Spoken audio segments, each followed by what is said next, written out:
দ্রুত বীর্যপাত premature ejaculation দূর করার জন্য আপনি সার্টালিন, ড্যাপোক্সিটিন, প্যারক্সিটিন ইত্যাদি যেই মেন্টাল উত্তেজনা ভাবটাকে কন্ট্রোল করার জন্য যেই ওষুধগুলো ইউজ করা হয় আপনি খেতে চাচ্ছেন না। টারালাফিল, সিলডেনাফিল, ভার্ডানাফিল, কোনো হার্বাল, কবিরাজ কোনো ধরনের ওষুধ আপনি নিতে চাচ্ছেন না। ঝাড়ফুঁক, অনেক বেশি টায়ার্ড, ক্লান্ত হয়ে গেছেন।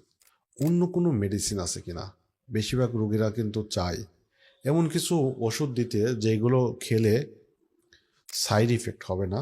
আসলে সাইড ইফেক্ট বলতে তারা মিন করে যে কোনো ক্ষতি হবে না, মাথা ব্যথা করবে না, বমি লাগবে না, চোখের ঝাপসা হবে না।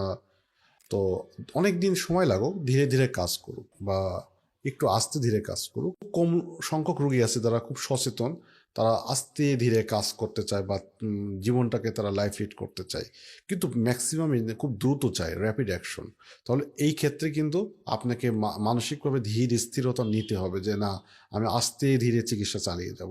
তাহলে এই জিনিসগুলো খেলে আপনার বডিতে একটা সেক্সুয়াল যে ঘাটতি থাকে, প্রিম্যাচুর ইজাকুলেশন বা দ্রুত বীর্যপাত হয়ে যাচ্ছে, তাহলে আপনার শরীরটা চাঙ্গা থাকবে, আপনি বেশি বেশি মিলন করতে পারবেন বা ভালো লাগবে।